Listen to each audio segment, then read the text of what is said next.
Hello दोस्तों, कैसे हैं आप लोग। तो चलिए पढ़ते हैं सीधे आज के प्रश्न को।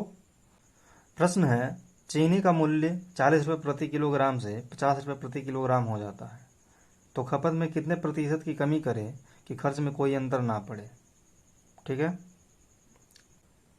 इस प्रश्न को हम आपको दो मेथड से बताएंगे। पहले बेसिक मेथड से बताएंगे, उसके बाद हम आपको शॉर्ट मेथड से भी बताएंगे। ठीक है, तो चलिए बनाकर बताते हैं आपको।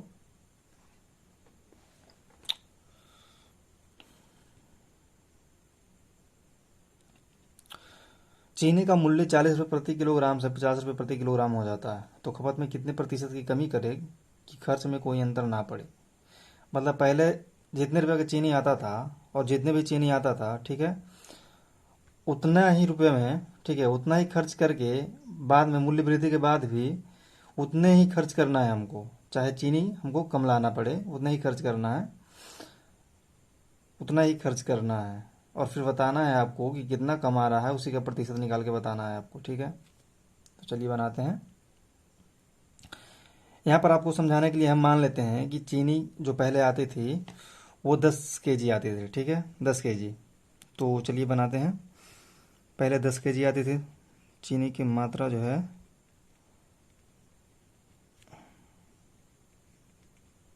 मात्रा 10 kg पहले। तो खर्च कितना पड़ता होगा, खर्च कितना आता होगा पहले। 40 रुपये प्रति केजी के हिसाब से 10 kg का कितना हो गया, 400 रुपया। ठीक है, 400 रुपये। अब मूल्य में वृद्धि के बाद भी हमको इतना ही खर्च करना है, क्योंकि खर्च में कोई अंतर ना पड़ने की बात हो रही है प्रश्न में। ठीक है, तो मूल्य में वृद्धि करने के बाद भी अगर हमको 400 रुपये का ही चीनी लाना है, 400 रुपये का ही, तो हमें चीनी का कुछ मात्रा कम मिलेगी। ठीक है, उसी का हमको प्रतिशत निकाल कर बताना है। तो चलिए हम आपको बताते हैं कि 50 रुपये प्रति केजी के हिसाब से 400 रुपये में कितनी चीनी आएगी। 10 kg से तो कम ही आएगी, ये तो डिफिनिट है। तो चलिए बताते हैं आपको। 50 रुपये में कितना आ जाएगा, 1 kg आ जाएगा। ठीक है, तो 400 रुपये में कितना आ जाएगा, 400 रुपये में कितना आ जाएगा, 8 kg आ जाएगा। 8 kg चीनी आ जाएगी। ठीक है, पहले कितना मिल रहा था 400 रुपये में, 10 kg। अब कितना मिल रहा है 400 रुपये में, 8 kg। ठीक है, खर्च में कोई अंतर नहीं है, सिर्फ मूल्य में वृद्धि होने के बाद जो हमें कम मिल रहा है वो मात्रा कम मिल रहा है। ठीक है, चीनी की मात्रा कम मिल रही है। पहले 10 kg, 400 रुपये में 10 kg मिलता था, अब 400 रुपये में 8 kg मिल रहा है। तो कितना कम मिल रहा है, 2 kg कम मिल रहा है। ठीक है, कितना में कम मिल रहा है, 10 में।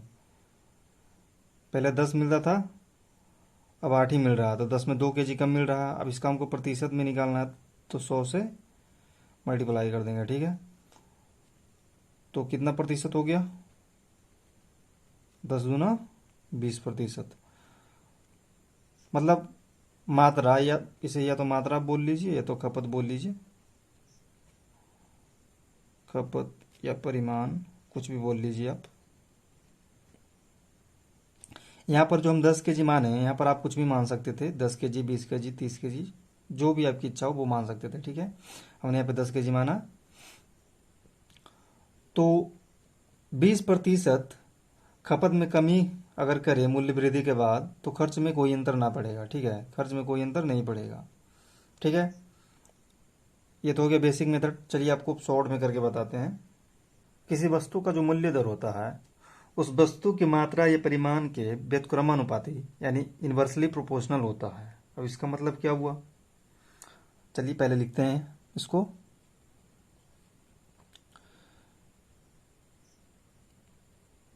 मूल्य दर, किसी वस्तु का जो मूल्य दर होता है उस वस्तु के परिमाण या मात्रा के व्युत्क्रमानुपाती होता है, यानी इन्वर्सली प्रोपोर्शनल होता है।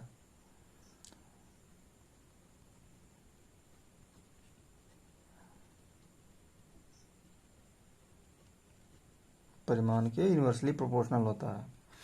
इसका मतलब क्या हुआ कि अगर इसे वस्तु के मूल्य दर को घटाएंगे तो वस्तु की जो मात्रा होगी ज़्यादा आएगी। अगर मूल्य दर को बढ़ाएंगे तो क्या होगी, वस्तु की जो मात्रा या परिमाण होगी वो कम आएगी मूल्य को बढ़ाने के बाद, और मूल्य को घटाएंगे तो ज़्यादा आएगी। ठीक है, चलिए इसका यूज कैसे करते हैं उसको बताते हैं आपको। चीनी का जो मूल्य है, मूल्य दर है, ये पहले ये बाद वाला क्या है, पहले 40 रुपये केजी था, 40 रुपये केजी, अब 50 रुपये केजी हो गया है। ठीक है, इसका रेशियो निकालेंगे तो क्या हो जाएगा, 4:5। ठीक है, मूल्य दर का। तो मात्रा का क्या हो जाएगा अनुपात, परिमाण का, पहले और बाद का जस्ट इसके क्या हो जाएगा, इन्वर्सली प्रोपोर्शनल हो जाएगा, व्युत्क्रमानुपाती हो जाएगा। मतलब 1/4 हो जाएगा और 1/5 हो जाएगा। ठीक है, अब इसको हम पूर्णांक में करते हैं तो क्या करेंगे, देखिए हम 20 से मल्टीप्लाई कर देंगे तो आ जाएगा। ठीक है,